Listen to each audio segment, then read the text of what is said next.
ਸੋ ਸਵਾਗਤ ਹੈ ਜੀ ਇੱਕ ਵਾਰ ਫਿਰ ਆਪ ਸਭ ਦਾ ਅੱਜ ਦੇ ਇਸ ਸੈਗਮੈਂਟ ਵਿੱਚ। ਅੱਜ ਅਸੀਂ ਤੁਹਾਡੀ ਗੱਲਬਾਤ ਕਰਾਂਗੇ ਸਿਮਰਜੀਤ ਕੌਰ ਨਾਲ। ਇਹਨਾਂ ਵੱਲੋਂ ਇੱਕ ਸੰਸਥਾ ਚਲਾਈ ਜਾਂਦੀ ਹੈ ਇੰਗਲੈਂਡ ਦੇ ਵਿੱਚ ਜਿਸ ਦਾ ਨਾਮ ਹੈ ਤਰਨ।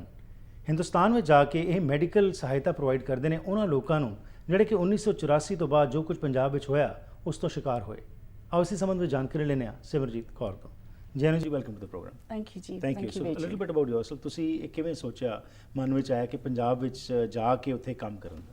ਹਾਂਜੀ ਵੀਰ ਜੀ, ਪਹਿਲਾਂ ਤਾਂ ਅਸੀਂ ਆਪਣੀ ਪਰਸਨਲ ਰੀਜ਼ਨਸ ਵਾਸਤੇ ਗਏ ਸੀ। ਮਾਈ ਮਦਰ ਪਾਸਡ ਅਵੇ, ਅਸੀਂ ਉਹਨਾਂ ਦੇ ਅਸਤੀਆਂ ਲੈ ਗਏ ਉੱਥੇ।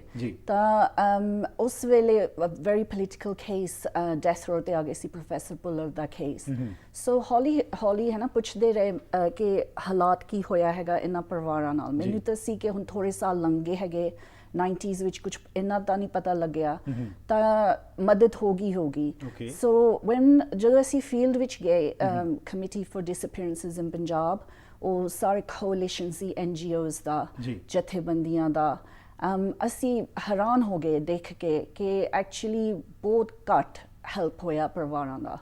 ਐਂਡ ਐਕਚੁਅਲੀ ਘੱਲੂਘਾਰਾ ਦਾ ਅੰਡਰ ਐਸਟੀਮੇਸ਼ਨ ਹੋਇਆ ਕਈ ਗੱਲਾਂ ਤੋਂ, ਬਿਕਾਜ਼ ਲੋਕਾਂ ਨੇ 20 ਸਾਲਾਂ ਵਿੱਚ ਕਾਫੀ ਮਦਦ ਕੀਤੀ ਹੋਊਗੀ, ਪਰ ਅਨਫੋਰਚੂਨੇਟਲੀ ਇੰਡੀਅਨ ਸਟੇਟ ਨੇ ਹਿਊਮੈਨਿਟੇਰੀਅਨ ਰਸਤਾ ਨਹੀਂ ਖੋਲਿਆ ਕਿ ਗਰੁੱਪਸ ਉੱਥੇ ਜਾ ਕੇ ਨਿਊਟਰਲੀ ਮਦਦ ਕਰ ਸਕਣ। ਪਰ ਇਹਦੇ ਵਿੱਚ ਤਾਂ ਇੱਥੇ ਜੋ ਬੈਠ ਕੇ ਅਸੀਂ ਸੁਣਿਆ, ਇੱਥੋਂ ਵੀ ਬਹੁਤ ਮਾਇਆ ਇਕੱਠੀ ਹੋਈ ਉੱਥੇ ਉਹਨਾਂ ਦੇ ਮਦਦ ਕਰਨ ਵਾਸਤੇ। ਤਾਂ ਕੀ ਜੋ ਤੁਸੀਂ ਕਹਿ ਰਹੇ ਗਰਾਊਂਡ ਵਰਕ ਜਿਹੜਾ ਹੈ ਉਹ ਨਹੀਂ ਹੋਇਆ, what does that mean ਕਿ ਕੀ ਉੱਥੇ ਜਿਹੜੇ ਲੋਕਾਂ ਨੇ ਸਫ਼ਰ ਕੀਤਾ ਸੀ ਉਸ ਸਮੇਂ ਨਾ ਸਰਕਾਰ ਕੋਈ ਸਪੋਰਟ ਕਰ ਰਹੀ ਤੇ ਨਾ ਹੀ ਸਿੱਖ ਕੌਮ ਮਦਦ ਕਰ ਰਹੀ?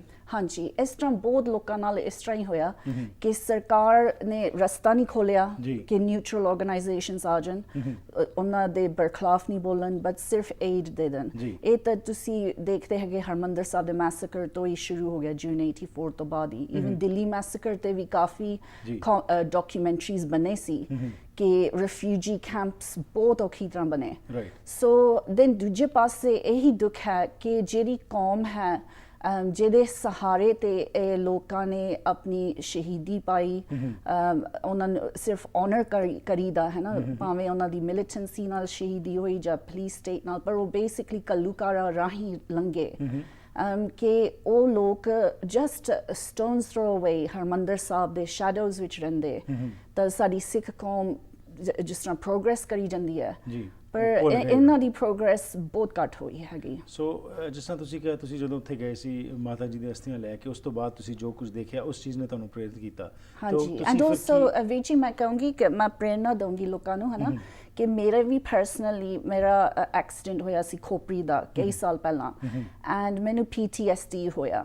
ਸੋ ਮੈਨੂੰ ਜਦੋਂ ਮੈਂ ਸੁਣਿਆ ਕਿ ਲੋਕ ਇੰਨੀ ਟਰਾਮਾ ਵਿੱਚੋਂ ਲੰਘ ਚੁੱਕੇ ਤਾਂ ਉਹਨਾਂ ਵਾਸਤੇ ਇਲਾਜ ਨਹੀਂ ਹੈ, ਦੈਟ ਵਾਜ਼ ਹੈ ਨਾ, ਤੁਸੀਂ ਆਪਣਾ ਜਿਹੜਾ ਦੁੱਖ ਹੈ ਉਹ ਦੇਖ ਕੇ ਐਕਚੁਅਲੀ ਤੁਸੀਂ ਕਾਫੀ ਸੇਵਾ ਕਰ ਸਕਦੇ ਹੋ। ਸੋ ਉਹਦੀ ਵੀ ਪ੍ਰੇਰਨਾ ਸੀ। ਤੁਹਾਡਾ ਕੀ ਬੈਕਗ੍ਰਾਉਂਡ ਤੇ ਤੁਸੀਂ ਜਿਹੜੀ ਇਹ ਆਰਗੇਨਾਈਜੇਸ਼ਨ ਬਣਾਈ ਤਰਨ, ਹਾਂਜੀ, ਇਹਦੇ ਬਾਰੇ ਥੋੜਾ ਜਿਹਾ ਦੱਸੋ ਕਿ ਕਦੋਂ ਇਹ ਬਣੀ ਤੇ ਇਹਦੇ ਵਿੱਚ ਕੌਣ ਇਨਵੋਲਡ ਹੈ? ਸੋ 2002 ਵਿੱਚ ਅਸੀਂ ਤਾਰਨ ਬਣਾਈ, ਐਂਡ ਉਹ ਸਾਡੇ ਬੇਸਿਸ 1 ਸਾਲ ਪਹਿਲਾਂ ਅਸੀਂ ਕਮੇਟੀ ਫॉर ਡਿਸਅਪੀਅਰੈਂਸਿਸ ਨਾਲ ਰਿਸਰਚ ਕੀਤਾ।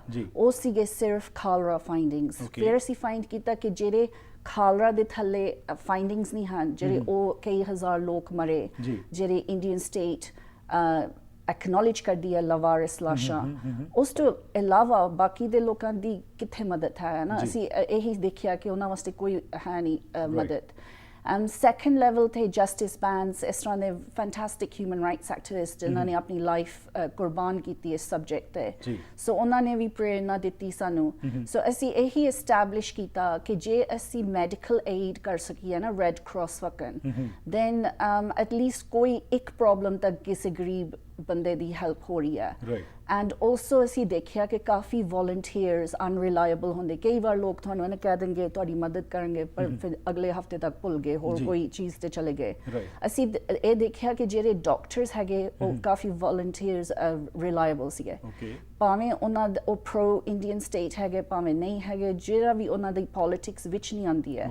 ਉਹਨਾਂ ਨੇ ਇਹੀ ਦੇਖਿਆ, ਉਹਨਾਂ ਨੇ ਹਿਊਮੈਨਿਟੇਰੀਅਨ ਤੌਰ ਤੇ ਦੇਖਿਆ ਕਿ ਇਹਨਾਂ ਲੋਕਾਂ ਦੀ ਇਹ ਹਾਲਾਤ ਹੈ, ਹਾਲੇ ਤੱਕ ਅਸੀਂ ਉਹਨਾਂ ਦੀ ਮਦਦ ਕਰੀਏ। ਦੂਜੇ ਪਾਸੇ ਅਸੀਂ ਇਹ ਦੇਖਿਆ ਕਿ ਜਿਹੜੇ ਗਰੀਬ ਹੈਗੇ ਉਹਨਾਂ ਦੇ ਆਲੇ ਦੁਆਲੇ ਬਹੁਤ ਸਕੈਮਸ ਚੱਲਦੇ। ਸੋ ਗਰੀਬ ਮਾਤਾਵਾਂ ਨੂੰ ਦੱਸਿਆ ਜਾਣਾ ਕਿ ਤੁਹਾਡਾ ਅੱਖ ਦਾ ਆਪਰੇਸ਼ਨ ਹੋਣਾ, actually eye camp publicity stunt ਸੀ। ਸੋ ਫੋਟੋਜ਼ ਖਿੱਚ ਕੇ ਕੋਈ ਚੈਰਿਟੀ ਕਿਤੇ ਨਾ ਕਿਤੇ ਵੈਸਟ ਈਸਟ ਵਿੱਚ ਬਹਿ ਕੇ ਇਨਾਮ ਲੈ ਰਹੇ। ਸੋ ਇਟ ਵਾਸ ਬਹੁਤ ਸਕੈਮਸ ਹੈਗੇ। ਐਂਡ ਜਿਹੜੇ ਤੁਸੀਂ ਆਪ ਦੇਖੇ ਉੱਥੇ ਜਾ ਕੇ ਇਨਵੈਸਟੀਗੇਟ ਕੀਤੇ। ਹਾਂਜੀ ਐਂਡ ਦੈਨ ਕਈ ਜਿਹੜੇ ਟਰਾਮਾ ਵਿਕਟਿਮਸ ਹੈਗੇ ਉਹਨਾਂ ਦੇ ਹੁਣ ਚਲੋ ਸਿਹਤ ਖਰਾਬ ਹੋ ਗਈ ਹੈ, ਸ਼ਾਇਦ ਉਹ ਪੁਲਿਸ ਟੋਰਚਰ ਵਿੱਚ ਆ ਗਏ।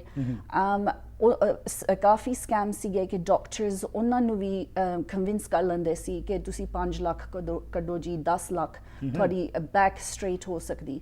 ਐਂਡ ਵੀ ਫਾਊਂਡ ਕਿ ਜਿਹੜੇ ਇੰਟੈਗ੍ਰਿਟੀ ਵਾਲੇ ਡਾਕਟਰਸ ਉਹਨਾਂ ਨੂੰ ਓਨੈਸਟਲੀ ਦੱਸਣ ਹੈ ਨਾ ਕਿ ਹੋ ਸਕਦੀ ਕਿ ਨਹੀਂ ਹੋ ਸਕਦੀ। And this was important. ਇਸ ਕਰਕੇ ਅਸੀਂ ਮੈਡੀਕਲ ਤੇ ਫੋਕਸ ਕੀਤਾ। ਓਕੇ, ਸੋ ਇਹਦੇ ਵਿੱਚ ਹੁਣ ਉੱਥੇ ਜਾ ਕੇ ਪਹਿਲਾਂ ਤਹਿਕੀਕਾਤ ਕਰਨੀ, ਉੱਥੇ ਗਰਾਊਂਡ ਲੈਵਲ ਤੇ ਕਿਹੜੀ ਆਰਗੇਨਾਈਜੇਸ਼ਨ ਨਾਲ ਤੁਸੀਂ ਕੰਮ ਕਰਦੇ ਹੋ, ਜਾਂ ਇਹ ਤਾਰਨ ਜਿਹੜੀ ਤੁਹਾਡੀ ਇੰਗਲੈਂਡ ਬੇਸਡ ਹੈਗੀ ਇਹੀ ਜਾ ਕੇ ਉੱਥੇ ਕੰਮ ਕਰਦੀ? ਨਹੀਂ, ਤਾਰਨ ਅਸੀਂ ਇੰਗਲੈਂਡ ਬੇਸਡ ਹੈਗੇ। ਇਨ ਦੈਟ 6 ਮਹੀਨੇ ਮੈਂ 10 ਦੀ ਕਿਰਤ ਕਰਦੀ ਹਾਂ। ਮੈਂ ਉਹੀ ਪੈਸਾ ਲੈ ਕੇ ਆਪ ਲੈ ਕੇ ਜਾ ਕੇ ਜਾਂਦੀ ਹਾਂ ਉੱਥੇ ਮਦਦ ਕਰਨ ਲਈ। 6 ਮਹੀਨੇ ਤੁਸੀਂ ਇੰਡੀਆ ਚਲਾਉਂਦੇ ਹੋ? ਹਾਂਜੀ, 6 ਮਹੀਨੇ ਮੈਂ ਟਰਾਈ ਕਰੀ ਹਾਂ ਹਰ ਸਾਲ ਇੰਡੀਆ ਵਿੱਚ ਰਹਿਣਾ। ਸੋ ਅਸੀਂ ਫੀਲਡ ਬੇਸਡ ਰਹੀਏ ਬਿਕਾਜ਼ ਪਤਾ ਕੀ ਹੈ ਭਾਜੀ, ਕਹਿਣਾ ਨਹੀਂ ਚਾਹੀਦਾ ਪਰ ਸਾਡੀ ਕਮਿਊਨਿਟੀ ਵਿੱਚ ਵੀ ਬਹੁਤ ਤੁਸੀਂ ਕਿਸੇ ਰਿਲਾਈ ਨਹੀਂ ਕਰ ਸਕਦੇ ਉੱਥੇ ਦੇ ਬੰਦਿਆਂ ਤੇ ਵੀ।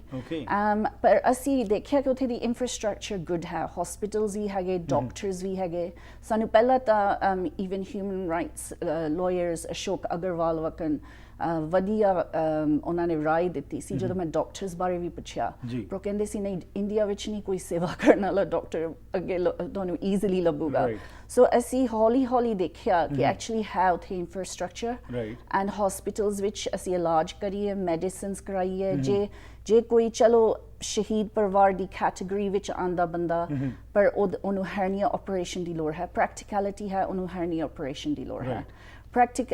obviously human rights ਤੌਰ ਤੇ ਪੋਲੀਟੀਕਲ ਤੌਰ ਤੇ ਲੋਕਾਂ ਨੇ ਉਹਨਾਂ ਦੀ ਬੈਕਗਰਾਉਂਡ ਦੇਖੀ ਜਾਣਾ। ਅਸੀਂ ਬੈਕਗਰਾਉਂਡ ਨੂੰ ਇਨ ਅ ਵੇ ਸਾਈਡ ਤੇ ਕਰਨਾ ਪਿਆ, ਕੋਈ ਡਾਕੂਮੈਂਟੇਸ਼ਨ ਨਹੀਂ ਕੀਤਾ। ਅਸੀਂ ਇਹੀ ਕੀਤਾ ਬਹੁਤ ਕਲੀਅਰਲੀ ਕਿ ਇਹ ਸਾਡੇ ਪੇਸ਼ੈਂਟਸ ਦੀ ਕੰਫੀਡੈਂਸ਼ੀਅਲਿਟੀ ਹੈ ਐਂਡ ਕਲੀਅਰਲੀ ਇਹਨਾਂ ਨੂੰ ਇਲਾਜ ਮਿਲੇ।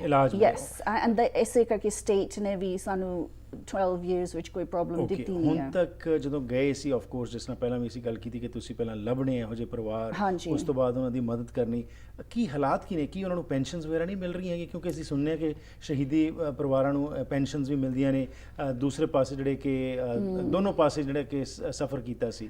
What is the basic condition? I mean, basic conditions quite poor.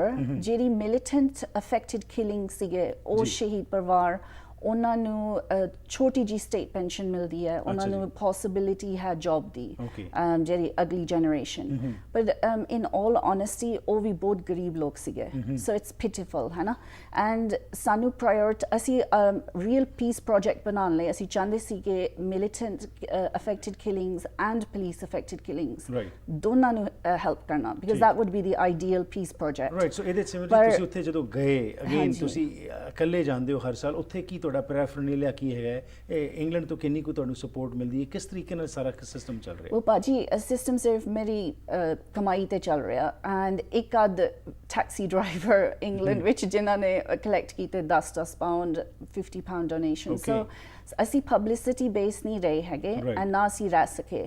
And ਇਹ ਵੀ ਦੁੱਖ ਹੈ ਕਿ ਇੱਥੇ ਬਾਹਰ ਵੈਸਟ ਵਿੱਚ ਗਰੁੱਪਸ ਕਾਫੀ ਸ਼ੁਰੂ ਹੋ ਗਏ, UK, ਯੂਰਪ, ਹੁਣ ਅਮਰੀਕਾ ਵੀ ਪਹੁੰਚ ਰਹੇ। ਸੋ ਉਹ ਵਿਡੋਜ਼ ਦੀ ਸ਼ਕਲ ਵੀ ਦਿਖਾ ਦੇਣਗੇ ਪਰ ਉਹ ਤਨਖਾਹਾਂ ਲੈ ਰਹੇ 30,000 ਪਾਉਂਡ ਜਾਂ 30,000 ਪਾਉਂਡ ਮਾਰਕੀਟਿੰਗ ਤੇ ਲਾ ਰਹੇ। ਹੁਣ ਗੱਲ ਇਹ ਹੈ ਕਿ 30,000 ਪਾਉਂਡ ਵਿੱਚ ਤਾਂ ਤੁਸੀਂ ਬਹੁਤ ਕੰਮ ਕਰ ਸਕਦੇ ਪੰਜਾਬ ਵਿੱਚ।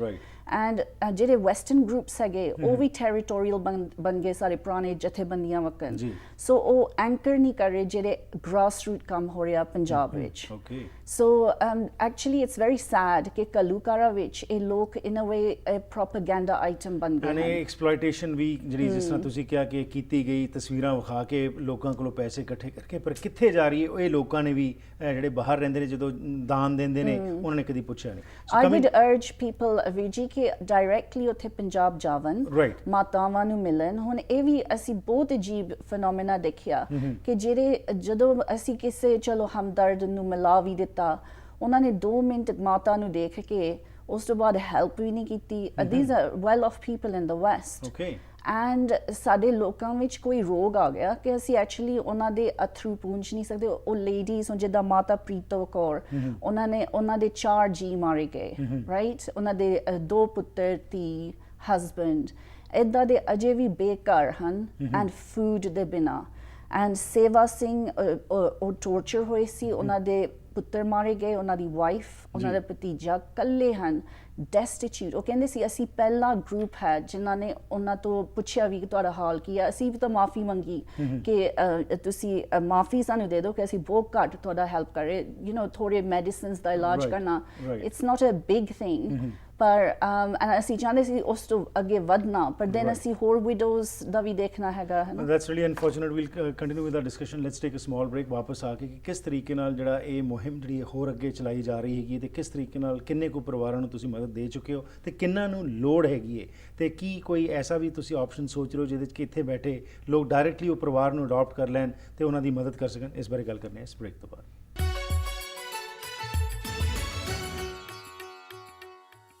ਸੋ ਸਵਾਗਤ ਹੈ ਜੀ ਇੱਕ ਵਾਰ ਫਿਰ ਆਪ ਸਭ ਦਾ ਬ੍ਰੇਕ ਤੋਂ ਬਾਅਦ। ਇਸ ਸੰਸਥਾ ਵੱਲੋਂ ਜੋ ਕੁਝ ਕੀਤਾ ਜਾ ਰਿਹਾ ਪੰਜਾਬ ਵਿੱਚ ਉਸ ਬਾਰੇ ਸਿਮਰਜੀਤ ਕੌਰ ਨੇ ਵਿਸਥਾਰ ਵਿੱਚ ਸਾਨੂੰ ਦੱਸਿਆ ਹੈ।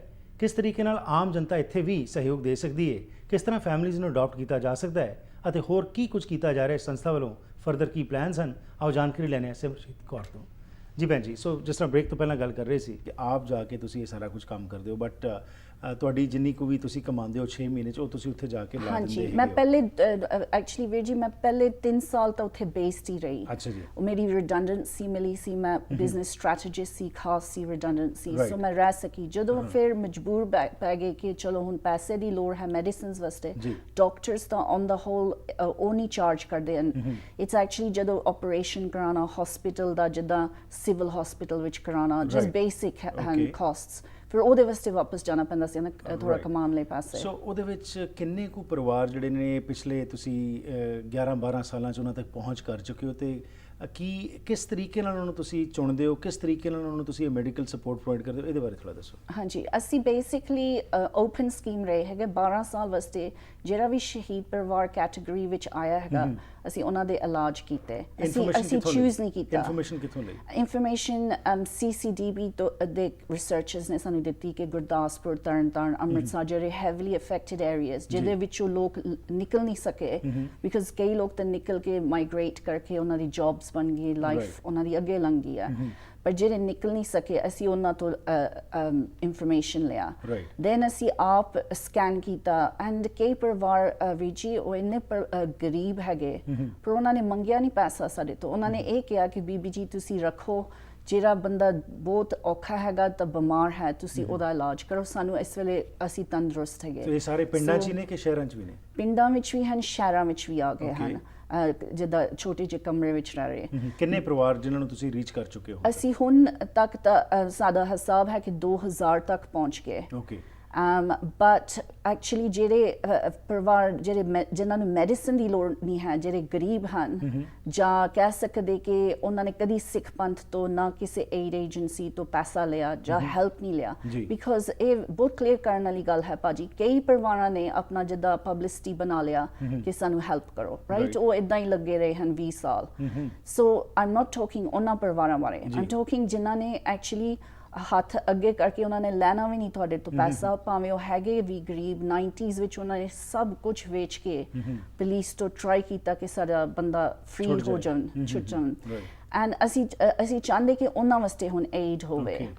ਐਂਡ ਅੱਗੇ ਲੋਕ ਕਾਫੀ ਟੋਰਚਰ ਵੀ ਹੋਏ ਉਹ ਸ਼ਹੀਦ ਪਰਿਵਾਰ ਕੈਟਾਗਰੀ ਵਿੱਚ ਆਉਂਦੇ ਨਹੀਂ। And then like I said to you ਕਈ ਜਿਹੜੇ ਹੈਗੇ ਮਿਲੀਟੈਂਟ ਅਫੈਕਟਡ, ਉਹ ਵੀ ਉਹਨਾਂ ਦੀ ਪੈਨਸ਼ਨ ਖਾਸ ਕੀ ਹੋਗਾ, ਸਿਸਟਮ ਕੀ ਹੈ ਨਾ, ਇਹ ਵੀ ਦੇਖਣ ਵਾਲਾ ਹੈ ਕਿ ਵਾਇਲੈਂਸ ਨਾਲ ਬਹੁਤ ਲੋਕ ਅਫੈਕਟਡ ਹੋ ਗਏ ਸੀ ਸਿਵਲ ਵਾਰ ਵਿੱਚ। ਰਾਈਟ। ਸੋ ਹੁਣ ਉਸ ਦੇ ਵਿੱਚ ਜਿਸ ਤਰ੍ਹਾਂ ਤੁਸੀਂ ਜਾ ਕੇ ਜੋ ਮਦਦ ਕਰ ਰਹੇ ਹੋ ਕਿ ਮੈਡੀਕਲ ਸਪੋਰਟ ਇੱਕ ਫੈਮਿਲੀ ਨੂੰ ਦੇਤੀ, ਉਸ ਤੋਂ ਬਾਅਦ ਅੱਗੇ ਚਲੇ ਗਏ, ਪਰ ਉਹਨਾਂ ਨੂੰ ਕੌਣ ਵੇਖਦਾ ਜਦੋਂ ਦੁਬਾਰਾ ਲੋੜ ਪੈਂਦੀ? ਕੀ ਤਾਰਨ ਹੀ ਦੇਖਦੀ ਹੈ ਜਾਂ ਕੋਈ ਹੋਰ ਸੰਸਥਾਵਾਂ ਨਾਲ ਤੁਸੀਂ ਕੰਮ ਕਰਨਾ ਹੈ? ਨਹੀਂ, ਅਸੀਂ ਟਰਾਈ ਕੀਤਾ ਕਿ ਸ਼ੇਅਰ ਕਰਨਾ ਇਨਫੋਰਮੇਸ਼ਨ, ਹੋਰ ਸੰਸਥਾਵਾਂ ਹੈਗੀਆਂ ਨੇ ਇਸ ਚੀਜ਼ ਤੇ ਫੋਕਸ ਕਰ ਰਹੀਆਂ, ਪਰ ਅਸੀਂ ਟਰਾਈ ਕੀਤਾ ਕਿ ਜਦੋਂ ਵੀ ਉਹਨਾਂ ਨੂੰ ਲੋੜ ਹੈ ਉਹ ਸਾਡੇ ਕੋਲ ਆਵਣ ਪਰ ਲਾਸਟ 2 ਇਅਰਸ ਵਿੱਚ ਸਾਨੂੰ ਕਾਫੀ ਪਰਿਵਾਰ ਵੱਧ ਗਏ ਹਨ ਦੈਨ ਸਾਡੀ ਉਨੀ ਲਿਮਿਟਿਡ ਬਜਟ ਹੈ ਕਿ ਸਾਡੀ ਦੱਸਾਂ ਨੂੰ ਕਿਰਤ ਤੇ ਹੈ ਸੋ ਹੁਣ ਸਾਨੂੰ ਲਾਸਟ 2 ਇਅਰਸ ਵਿੱਚ ਬਹੁਤ ਸਿਲੈਕਟਿਵ ਹੋਣਾ ਪਿਆ ਐਂਡ ਸਿਰਫ ਸਭ ਤੋਂ ਗਰੀਬ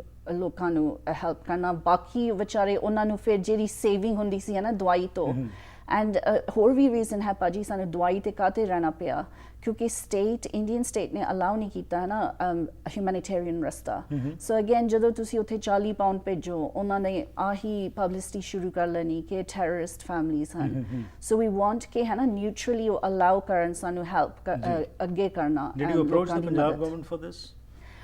I don't have the contacts, but just शायद कोई देखता होगा television program, उन्हें कोई contacts है. We must do this, है ना? All political party हो सकती है. ਪੰਥਕ ਸਰਕਾਰ ਕਹਿੰਦੇ ਨੇ ਜੀ ਉੱਥੇ ਤਾਂ ਸਿੱਖਾਂ ਦੀ ਸਰਕਾਰ ਹੈਗੀ ਹੈ ਕਿ ਹੁਣ ਵੀ ਪ੍ਰੋਬਲਮਸ ਆ ਰਹੀ ਸਿੱਖਾਂ ਦੀ ਸਰਕਾਰ ਹੋਊਗੀ but I don't think ਉਹਨਾਂ ਨੇ ਆ ਇਸ਼ੂ ਐਡਰੈਸ ਕੀਤਾ 20 years ਵਿੱਚ ਉਹ ਸ਼ਾਇਦ ਅਸੀਂ ਮਿਸ ਕਰ ਲਿਆ ਸਾਡੇ ਵਿੱਚ ਵੀ ਕਮੀਆਂ ਅਸੀਂ you know one ਕੱਲੀ ਤਰ੍ਹਾਂ ਐਕਟਿਵਿਸਟ ਤੌਰ ਤੇ ਹੈ ਨਾ ਸ਼ੁਰੂ ਕਰ ਲਿਆ ਪਰ grassroots reality is different ਭਾਜੀ politics is different politics ਹੁਣ ਕੋਈ ਬੈਨਰ ਚੱਕੂਗਾ ਇੱਕ ਪਾਸੇ ਪਰ reality even ਹੁਣ ਤੁਸੀਂ ਦੇਖਿਆ Canadians ਨਾਲ Aboriginals ਕਿੰਨੇ ਘਸੀਟੇ ਗਏ ਇੰਨੇ ਸਾਲਾਂ ਵਿੱਚ ਤਾਂ Canadians ਨੂੰ ਵੀ ਕਿੰਨਾ ਚਿਰ ਤੁਹਾਡਾ ਇਹ ਕਹਿਣਾ ਕਿ it's more of publicity ਜਿਹੜਾ ਕਿ ਉੱਥੇ ਕੰਮ ਹੋਇਆ ground work ਬਹੁਤ ਘੱਟ ਹੋਇਆ grassroots reality is different I think in a country like India because ਉੱਥੇ poverty ਵੀ issue ਬਹੁਤ high ਹੈ and Punjab also magnet ਬਣ ਗਿਆ ਹੈਗਾ ਆਮ ਗਰੀਬ ਵਾਸਤੇ ਸੋ ਬਿਹਾਰੀ ਉੱਥੇ ਆ ਗਏ ਹਨ ਬਹੁਤ ਗਰੀਬ ਆ ਗਏ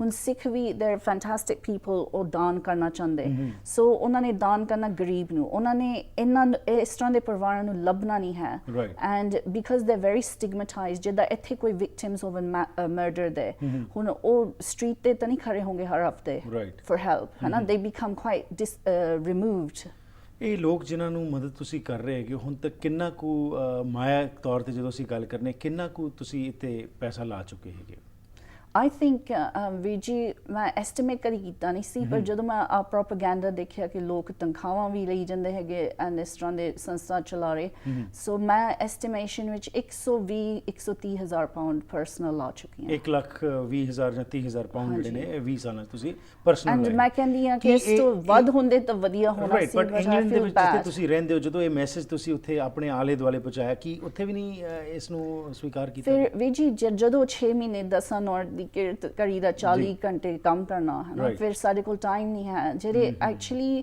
I would urge ਕਿ ਜਿਹੜੇ ਸਿੱਖ ਬੇਸਡ ਗਰੁੱਪਸ ਬਾਹਰ ਵੈਸਟ ਵਿੱਚ ਹਨ ਇਹਨਾਂ ਦਾ ਜ਼ਰੂਰਤ ਹੈ ਕਿ grassroots ਪ੍ਰੋਜੈਕਟਸ ਨਾਲ ਲਿੰਕ ਕਰਨਾ ਪੰਜਾਬ ਵਿੱਚ ਫਿਰ ਹੀ ਤੁਹਾਡਾ ਕੋਈ ਪ੍ਰੋਗਰੈਸ ਹੋ ਸਕਦਾ ਜੇ ਇਸ ਪਾਸੇ ਪਬਲਿਸਿਟੀ ਹੋਈ ਜਾਂਦੀ ਹਿਊਮਨ ਰਾਈਟਸ ਦੀ ਜਾਂ ਡਰੱਗਸ ਦੀ ਨਸ਼ਿਆਂ ਦੀ ਪਰ ਦੂਜੇ ਪਾਸੇ ਕੋਈ ਫਿਜ਼ੀਕਲ project ਨਹੀਂ ਕਿਸੇ ਦਾ ਚੱਲ ਰਿਹਾ ਜਾਂ ਕੰਮ ਨਹੀਂ ਹੋ ਰਿਹਾ ਇਹ ਬਹੁਤ ਡਿਸਕਨੈਕਟ ਸ਼ੁਰੂ ਹੋ ਗਿਆ ਆਰ ਯੂ ਆਲਸੋ ਪਲਾਨਿੰਗ ਕਿ ਇਨ ਫਿਊਚਰ ਕੋਈ ਜਿਸ ਤਰ੍ਹਾਂ ਇੱਥੇ ਪਰਿਵਾਰ ਨੇ ਇੱਕ ਪਰਿਵਾਰ ਨੂੰ ਅਡਾਪਟ ਕਰ ਲੈਣ ਕਿਉਂਕਿ ਮੈਡੀਸਿਨ ਵੀ ਇੱਥੇ ਬਹੁਤ ਮਹਿੰਗੀ ਹੈਗੀ ਇੱਕ ਪਰਿਵਾਰ ਤੇ ਔਸਤਨ ਅਪਰੋਕਸੀਮੇਟਲੀ ਕਿੰਨਾ ਕੁ ਖਰਚਾ ਹੁੰਦਾ ਹੈ ਇੱਕ ਪਰਿਵਾਰ ਵਾਸਤੇ ਲਾਈਕ 10 ਪਾਉਂਡ ਹੋਣਾ $20 not a lot of per money. month per week ਕਈ ਵਾਰ ਪਰ ਮੰਥ ਹੋਣਾ ਡਿਪੈਂਡਿੰਗ ਹੈ ਨਾ ਕਿ ਉਹ ਹਾਰਟ ਪੇਸ਼ੈਂਟ ਹੈਗੇ ਜਾਂ ਨਹੀਂ ਪਰ ਹੁਣ ਅਸੀਂ ਦੇਖਿਆ ਜਦੋਂ ਸਾਡਾ ਘਟਣਾ ਪਿਆ ਹੈਗਾ then it's been a real problem ਲੋਕ ਵਿਚਾਰੇ ਮੈਡੀਸਿਨ ਵੀ ਨਹੀਂ ਲੈ ਸਕਦੇ ਦੈਨ ਗਰੀਬਾਂ ਵਿੱਚ ਇਹ ਹੁੰਦਾ ਕਿ ਉਹਨਾਂ ਨੇ ਮੈਡੀਸਿਨ ਆਪਣਾ ਕੱਟਣਾ ਪਹਿਲਾਂ ਹੈ ਨਾ ਐਂਡ ਉਹਨਾਂ ਤੇ ਅਸਰ ਕਾਫੀ ਪੈਂਦਾ so it wood B great ਜੇ ਇੱਥੇ ਸਕੀਮ ਚਲੇ ਸ਼ਾਇਦ ਤੁਹਾਡੇ ਸ਼ੋਅ ਰਾਹੀਂ ਜਾਂ forums ਬਣਨ ਵੈਲਕਮ ਹੈਗੇ ਸਾਡੇ ਨਾਲ ਇਨ ਟੱਚ ਹੋਣਾ ਅਸੀਂ ਉਹਨਾਂ ਨੂੰ ਕੇਸਿਸ ਦੱਸ ਸਕਦੇ ਉਹ ਆਪ ਮਿਲ ਸਕਦੇ ਇਹਨਾਂ ਲੋਕਾਂ ਨੂੰ ਐਂਡ ਉਹ ਆਪ ਦੇਖ ਸਕਦੇ ਕਿ direct family to family adoption ਹੋਵੇ ਫਿਰ I don't think even Indian state ਨੂੰ ਵੀ ਕੋਈ ਪ੍ਰੋਬਲਮ ਹੋਣਾ because it's then a personalized ਹੈ ਨਾ ਇੱਕ ਹੋਰ ਸਿਮਰ ਜੀ ਪ੍ਰੋਬਲਮ ਜਿਹੜੀ ਹੈਗੀ ਹੈ ਕਿ ਬਹੁਤ ਸਾਰੀਆਂ ਸੰਸਥਾਵਾਂ ਕੰਮ ਕਰਦੀਆਂ ਨੇ ਅਤੇ ਜਿਸ ਤਰ੍ਹਾਂ ਤੁਸੀਂ ਇਹੀ ਗੱਲ ਕਰ ਰਹੇ ਹੋ ਕਿ ਕਿਉਂਕਿ ਤੁਸੀਂ ਵਿਚਰਦੇ ਉੱਥੇ ਗਰਾਊਂਡ ਰਿਐਲਿਟੀ ਤੁਸੀਂ ਦੇਖੀਏ ਤੇ ਇੱਥੇ ਬੈਠ ਕੇ ਤਾਂ ਲੋਕ ਜਦੋਂ ਕੋਈ ਆਉਂਦਾ ਹੈ ਗੱਲਬਾਤ ਕਰਦਾ ਹੈ of course they want to help and they do help also there is no second thought about it but again ਉਹੀ ਪ੍ਰੋਬਲਮ ਆ ਜਾਂਦੀ ਹੈਗੀ ਕਿ ਆਥੈਂਟਿਸਿਟੀ ਇਹ ਜਿਹੜਾ ਕੰਮ ਕੀਤਾ ਜਾਂਦਾ ਉਹਦੇ ਵਿੱਚ ਲੋਕ ਤਾਂ ਸਹਾਰਾ ਦੇਣ ਲਈ ਤਿਆਰ ਹੁੰਦੇ ਨੇ ਪਰ ਜਦੋਂ ਵਿੱਚ ਆਪਣੀਆਂ ਤਨਖਾਹਾਂ ਤੇ ਵਿੱਚ ਹੋਰ ਇੰਟਰਸਟ ਆ ਜਾਂਦੇ ਨੇ ਉਸ ਨਾਲ ਉਹ ਗੱਲ ਸਾਈਡਲਾਈਨ ਹੁੰਦੀ ਹੈ ਤੇ ਜਿਹੜੇ ਜੈਨੂਇਨ ਲੋਕ ਨੇ ਉਹਨਾਂ ਨੂੰ ਫਿਰ ਪ੍ਰੋਬਲਮਸ ਆਉਂਦੀਆਂ ਤੁਸੀਂ ਕਿਵੇਂ ਯਕੀਨ ਦਿਵਾਉਂਦੇ ਹੈਗੇ ਹੋ ਦਰਸ਼ਕਾਂ ਨੂੰ ਕਿ ਜਿਹੜਾ ਇਹ ਕੰਮ ਕੀਤਾ ਜਾ ਰਿਹਾ ਹੈ ਇਸ ਵਿੱਚ 100% ਜੋ ਪਰਿਵਾਰ ਨੂੰ ਜਾਏਗਾ ਕੋਈ ਵਿੱਚ ਮਿਡਲਮੈਨ ਨਹੀਂ ਆਏਗਾ ਹਾਂਜੀ ਨਹੀਂ ਕੋਈ ਮਿਡਲਮੈਨ ਹੈ ਨਹੀਂ ਹੈ ਨਾ ਸਾਡੀ ਮੈਡੀਕਲ ਨੈਟਵਰਕ ਵਿੱਚ ਹਿੰਦੂ ਸਿੱਖ ਡਾਕਟਰਸ ਹੈਗੇ ਉਹ ਵੋਲੰਟੀਅਰਸ ਹੈਗੇ ਸੋ ਸਾਡਾ ਖਰਚਾ ਡਾਇਰੈਕਟ ਜਾਂਦਾ ਹੈ ਮੈਡੀਸਿਨਸ ਵਿੱਚ ਐਂਡ ਮੈਂ ਆਪਣੇ ਵੱਲੋਂ ਆਪਣਾ ਪੈਸਾ ਦੇ ਕੇ ਕੰਮ ਕਰ ਰਹੀ ਹਾਂ ਸੋ ਐਕਚੁਅਲੀ ਮੈਂ ਇਹ ਵੀ ਨਹੀਂ ਕਹਿ ਰਹੀ ਹਾਂ ਕਿ ਸਾਡੀ ਚੈਰਿਟੀ ਨੂੰ ਕੋਈ ਸਪੋਰਟ ਕਰੇ ਮੈਂ ਕਹਿ ਰਹੀ ਹਾਂ ਕਿ ਲੋਕ ਆਪਣੀ ਸਕੀਮ ਬਣਾਵਣ ਐਂਡ ਕੰਮ ਕਰਨ ਡਾਇਰੈਕਟ ਐਂਡ ਉਹਦੇ ਤੋਂ ਬਹੁਤ ਹੈਪੀਨੈਸ ਮਿਲਣਾ ਪਰ on the other side positively ਤੁਸੀਂ ਦੇਖੋ ਹੈ ਨਾ ਵੀਰ ਜੀ ਜਿਸ ਤਰ੍ਹਾਂ ਹੁਣ ਇੱਥੇ ਅਸੀਂ ਚਾਹ ਦਾ ਕੱਪ ਲੈ ਲਈਦਾ $2 ਦਾ ਔਰ ਕਾਫੀ ਦਾ ਤਾਂ ਜਾਂ ਚਾਹ ਦਾ ਤਾਂ 10 ਸੈਂਟ ਦਾ ਵੈਲਿਊ ਹੈ ਸੋ ਵੀ ਸ਼ੁਡਨਟ ਬੀ ਟੂ ਵਰੀਡ ਹੈ ਨਾ ਬਿਕਾਜ਼ ਕਈ ਵਾਰ ਆਰਗੇਨਾਈਜੇਸ਼ਨਸ ਨੂੰ ਲੋੜ ਹੈ ਇੰਸਟੀਟਿਊਸ਼ਨਸ ਬਣਨਾ ਬਟ ਆਈ ਵੁੱਡ ਸੇ ਹੁਣ ਕਿ ਸਿੱਖਾਂ ਨੂੰ ਆਪਣਾ ਹੰਕਾਰ ਹੈ ਨਾ ਮਾਰਨ ਦੀ ਲੋੜ ਹੈ ਜਿਹੜੇ ਵੀ ਜਿਨ੍ਹਾਂ ਦੇ ਨਾਂ ਬਣ ਗਏ ਹਨ ਜਿਹੜੇ ਫੇਮਸ ਹੋ ਗਏ ਹਨ ਐਂਡ ਉਹ ਲਿੰਕੇਜ ਦੇਵਨ ਜਿਹੜੇ ਗ੍ਰਾਸ ਰੂਟ ਸੇਵਾਦਾਰ ਉੱਥੇ ਬਹੁਤ ਗੁਪਤ ਸੇਵਾਦਾਰ ਹੈਗੇ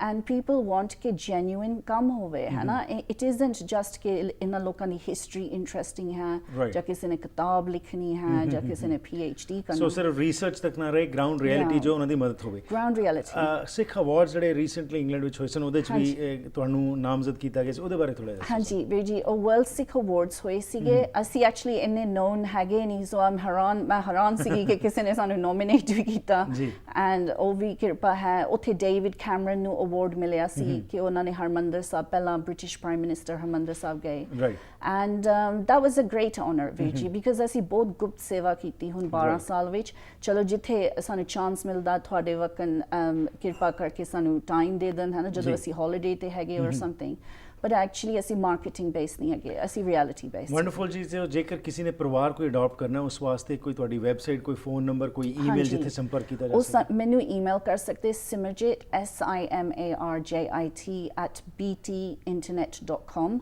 ਨਹੀਂ ਤਾਂ ਇੱਕ ਵੋਲੰਟੀਅਰ ਨੇ ਕਈ ਸਾਲ ਪਹਿਲਾਂ ਪੁਰਾਣੀ ਵੈਬਸਾਈਟ ਬਣਾਈ ਸੀ www.gurbani